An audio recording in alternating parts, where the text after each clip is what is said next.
What's up, therapy gang? This is your boy Jamichael. This your girl Quita. And we are Sayles Live Therapy. Ooh, yeah. Yes. So today we're doing a video, as you can see below, 5 things that we wish we would have knew before we came into a marriage. Right. So the first thing is be patient with your spouse.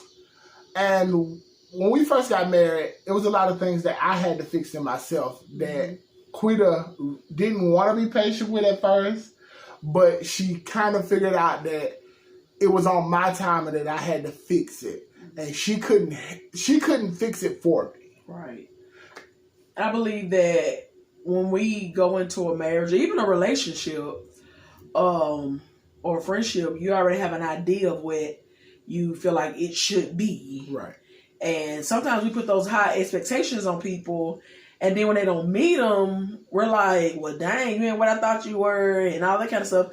When in reality, we haven't given that person enough time to grow into who they can become. Right. You know, we want people the way we want them right then, right there. And, you know, it doesn't work like that because we haven't always been like that in life, you know. Right. It takes time, a lot of patience. The next question is, statement, your upbringing is not their upbringing. And that was my question because in my household growing up with my grandparents, like, the marriage that I saw then is different than how marriage is now. Right. For one, because my granddaddy worked and supported the household, and my grandmama stayed at home with the kids, and then some of the grandkids. She had raised some of the grandkids and stuff too. So I saw him going to work every day, providing for her, and then retiring and still continuing to take care of her. And I saw him paying all the bills and make sure the household was in order. And, you know, of course, those who know, he was also a pastor. Right. And at one point, he was a pastor of 2 churches. And, yeah. And, you know, just seeing him lead his household. So I'm like, exactly what I want my husband. I want my husband to lead this household. I want him to take charge and do this. And which Jamaica did have some attributes of my grandfather, but I felt like he could do more. And I'm just like, give me more, give me more, give me more. And it was draining him because he just like, I'm a new husband, you're a new wife, it's our first marriage, hopefully our only marriage. And you putting those high expectations on me that you saw your grandfather do, which at that time, my granddaddy was further along in life. Like, right. He was, like I said, retiring and stuff. He had already had his stuff set in order. And that's what I thought my husband was supposed to already have it in order. But then I forgot that when I prayed and asked God for a spouse, I said, God, give me a spouse that I can grow with and go through things with, and somebody that don't already have it all together, and I'm just baggage that he's pulling along the way. Right. I'm learning, but he didn't already made it. Yeah, and you'll hear more about that in our other video called The Role of a Husband and Wife. Yes. And you can hit that little note up there and go to that video. My thing is, my upbringing was I came up in a single parent home, and I rarely saw men in a household taking care of business. So, and my dad, I mean, he was around, but he wasn't in my household, so I didn't see that. I saw my mom providing, and yes, we were a little spoiled in some things that we had and things that we got to do. I didn't have to wash clothes. It was a lot of things that I didn't have to do is because my mom didn't make us do it. And that was the difference, that now that I know that you have to do those things even as a man. Right. That you have to be able to wash dishes and ultimately help your household out and not just be, oh, well, I'm not doing that. That's what a wife supposed to do. But in that, we both share those loads, and we both take ownership of the things that we do good and we don't do good, and we help each other balance that out. Right. And even in my household, even with my grandparents, we were back and forth between mama house and my grandparents' household. I also was raised in a single parent household with my mom. And my dad was in my life, like Jamarco said, but he wasn't in the household. So the closest thing to a marriage that I saw up close every day was my grandparents. Right. So our next question is, and it goes along with what we were just talking about, be mindful of who you confide in. You want to start that one? Yeah, you start that one because that's a dude. I know those who are married and you went through the stages of having a wedding and all this kind of stuff, and you noticed along the way that some people were more talk than they were action. Yeah, that's true. And the people who you thought had your back and was rooting y'all on, in reality was the ones wondering why y'all were getting married in the first place. Yeah. That's a lot. It's intense. So you have to be careful who you confide in, and not just the good things, but those things that kind of irritate you that your spouse does, because other people can use that as ammo against your marriage. Yeah, and I would say that you have to be careful with who you confide in the bad things about your marriage. Mm-hmm. And I would say, just like us, if we got mad at each other and went and told like a certain person or a friend or family member, or another couple, and especially, no, let me not say that, because there's so much I want to say, but I'm not going to say. So just make sure you know who to confide in and know who not to, because we have single friends that will tell us, so what did you do? Right. They're not just going to tell us, oh girl, you don't need him, you're an independent woman. They'll tell us, so what did you do? Right. And that's good to have friends, whether they're single, whether they're married, to tell you the truth. That you are part of the problem too. Not just them in that argument. Right. You got to know what your side is in it too. Now, my friend Jazz, we cut up. She know how we do. We cut up and everything. But at the end of the day, she like, girl, Quita, I know you, so what's up with you? You know, like you said, and and my friend Laura, hi Laura. I can talk to Laura, and she's a newlywed as well. And, we just go back and forth in our experiences in our marriages, and we help each other out. But at first, we had a lot of people telling us, you should never talk to a single friend. And in some aspects, that is true. Yeah. But it depends on the maturity of the friend. That's true. Because you can have a single friend who's immature and girl, you don't need him, or from a male point, man, go on leave her, man. She ain't about that, man. She ain't, instead of really looking at the love in the marriage, the love in the friendship, the love in the relationship, and I always tell people, when they come to us about struggling in their marriage and not liking something in their marriage, I tell them, go back to your first love of each other. Right. Don't let this moment outweigh everything else y'all started with. Like, go back and look at your first love for each other. And if at the end of the day, Drake can tell me I love you. Say it. Oh.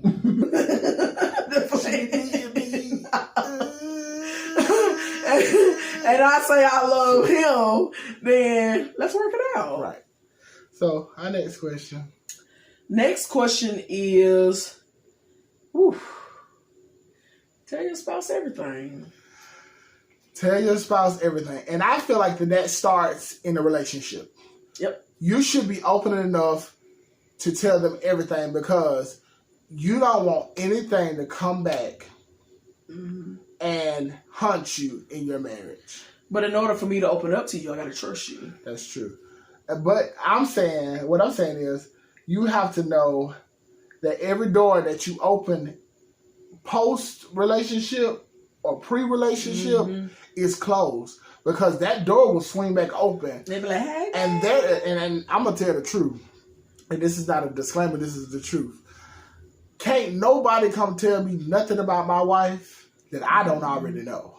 And vice versa with her. Right. Can't nobody in the streets tell her anything about me that she does not already know. Right. But the problem comes when she doesn't know everything and somebody does come tell her. And that means the things that I've told her or have not told her makes her wonder, what have I not told you? What else have you not told? Right.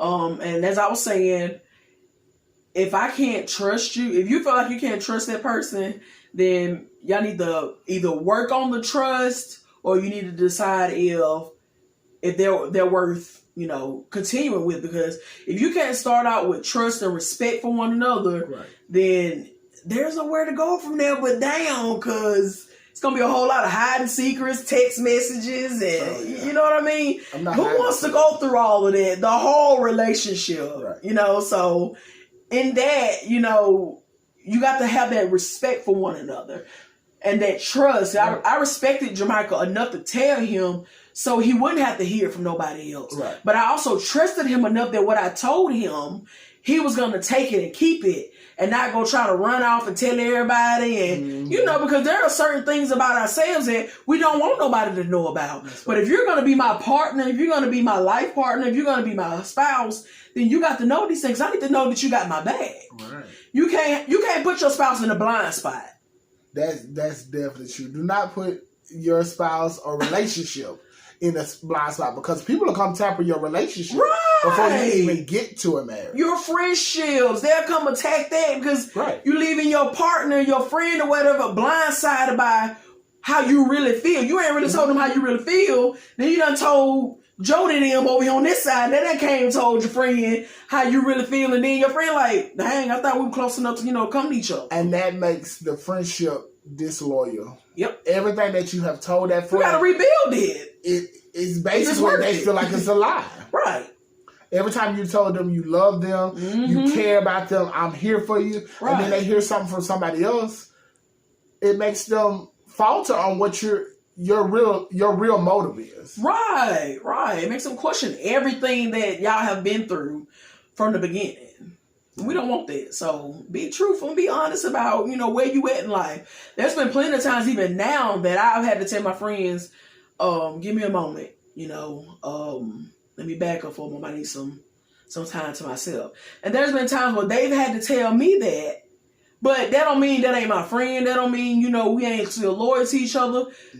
We just needed some space. But when we get back together, it's like we ain't missed nothing. And I think this like 4.5, it kind of goes with what we was just talking about. Make sure, this kind of goes with the confiding. I'm going to go back a little bit. Never let somebody make you answer a question that you have not talked to your spouse about. Definitely.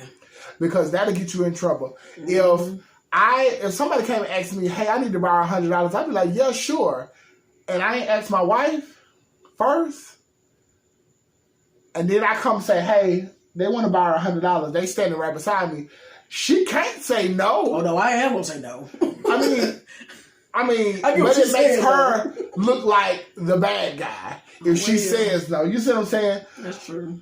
So instead of just saying yes or no, just say, let me get back with you. Let me get back with you and talk to my wife or talk to my husband. And then I'll give you the answer. Now, I do know, especially some of my Facebook friends that put the post up the other day, we do not use that as an excuse to say no or just be mean. Sometimes we really do need to discuss stuff, so put that disclaimer out there. We do need to discuss stuff in every situation. So our last one, and I think the most important, is heal for yourself. Right. I think you should heal for yourself going into a marriage, because there's certain things that you don't want to carry in a marriage. There's certain baggage that you don't want to carry, even in a relationship. Even though there's things that we all have not dealt with in it when we come into a marriage, but there's certain things that you should be able to let go and let God handle, and then they'll ultimately be healed from it. And don't just get over it. Right. That's the problem. One of the main problems. A lot of people are just getting over it. I can get over it. I'm unbothered. I can deal with it. Right. Those are the three things that people say all the time. I can deal with it, I can get over it, or I'm unbothered. Right. And ultimately, You're lying. if the enemy knows that you still have something inside of you, it's gonna come back up. Mm-hmm. It's gonna show itself back up. It is if it's not unrooted, it's bound to grow back. Right. I agree with you. I totally agree with you with the healing thing. I mean,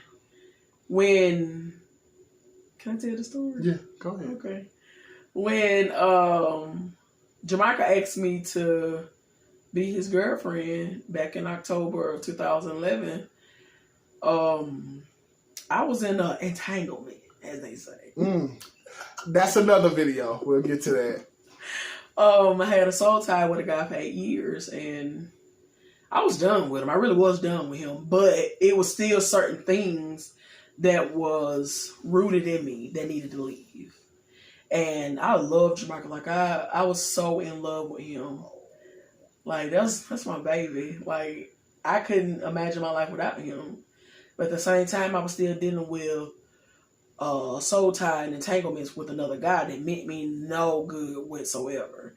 So before we even got engaged, I had to deal with it because God kept showing me a dream. He coming back. And I'm in my mind, I'm thinking, I'm over it. I'm done. I'm unbothered. I can handle it. Right, period. Point blank. And God kept showing me dream after dream. He coming back. And I'm like, for what? I ain't got nothing for you. What you coming back for? What you want? I ain't got nothing for you. And side note, in this time, I'm thinking about proposing. I'm finding rings. I'm getting people helping me try to propose, and all this is going on at the same time. Proceed. Okay. This football aside. So, God showed me a dream that we're going to be in this building, and in the dream, he showed me him and Jamaica sitting next to each other in a salon area. And I'm thinking, that's weird. Why would they ever be together, period? He know who Jamaica is, Jamaica know who he is, so I kept putting it in the back of my head, just doing away with it. God keeps showing me I don't want to deal with it, so guess what? I'm deleting it out of my mind, so I think. So me and Jamaica together, and I'm thinking, tonight might be a night he'll propose to me. And so we're together, we're having fun at the couples thing, and long behold, I come around the corner, and there he is. And I was so shook up to the point that I wanted to leave. Like, I wanted to just leave the whole little couple thing that they had. And it was beautiful in there. It was so beautiful. And I was just ready to leave because I was like, I don't want to deal with it. Why is he here? I don't understand. Like, what? He's in my domain. Why are you here? I don't want you here. And I remember Jamaica grabbing me by my waist and holding me and saying, I got you. You okay? It's all right. I got you. He was like, we're going to have to deal with it. And I'm like, no, I don't want to deal with it. I'm to the point where I can't even function to hold my plate in my hand. She done dropped the plate. And then my cousin in the back talking, is that who I think it is? I got you, girl. I got you. And I'm like, oh my God, everybody know this. I'm ready to go. just let me go to the car, please, for the love of God. And so later on that night, we had an intense moment. And Jamaica finally was like, I basically told her, listen, it's either going to be him, you either going to deal with it, or we can't be together. Right. I know what God has told me. I know what God is doing, but I am not going to put myself in a position to carry another man in my marriage. And this was 5 years later after me and that guy stopped talking. Right. And 5 years into our relationship. Right. Which I thought we were done. I thought the last time I spoke to him that everything was done, settled, but it wasn't. And I needed closure from him. Like I had to face-to-face tell him that I need closure. This is it. I done spoke my piece to you. I'm in love with Jamaica. I'm going to be with Jamaica. And this is what it is. So after this, I don't have nothing. I still don't have nothing for you. Right. And that's what we mean by, we think we done dealt with stuff. You don't know until it show back up in your face. And then, you have to deal with it. You got to heal. You got to heal from it, because if you don't, those wounds, I promise you, they'll come up often, certain smells, certain places. You don't think your spouse or your significant other gonna not notice that when y'all go certain places, you got this uneasy feeling, and or you start get mad. Right. Right. You start Just acting different. I don't want to be here. Let's go. Right. You know, they don't want to know what's going on, baby. I'm going to ask, so what's the problem? He love asking that. Are you okay? Is everything all right? No, but seriously, heal from the things that you need to heal from. Even stuff from childhood. That's definitely.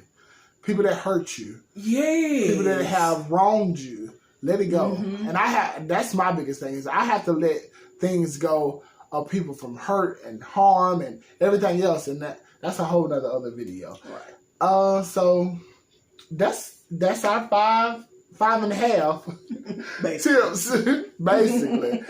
And we love you guys. We hope you take this as a good word or a good inspiration to if you're going into a marriage or if you're in a marriage. There's things that you can still use, and we thank y'all.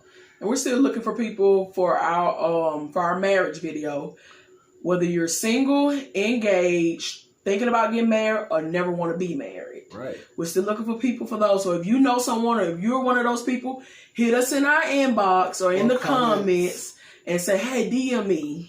And we can talk about it because we want to get everyone's perspective and view on how they feel about a marriage, how they feel about relationships, where your mindset at. And, you know, and I ask people this all the time, how many times in your childhood have somebody ever asked you, how do you feel about something? This is where our whole YouTube channel is about. How do you feel about something?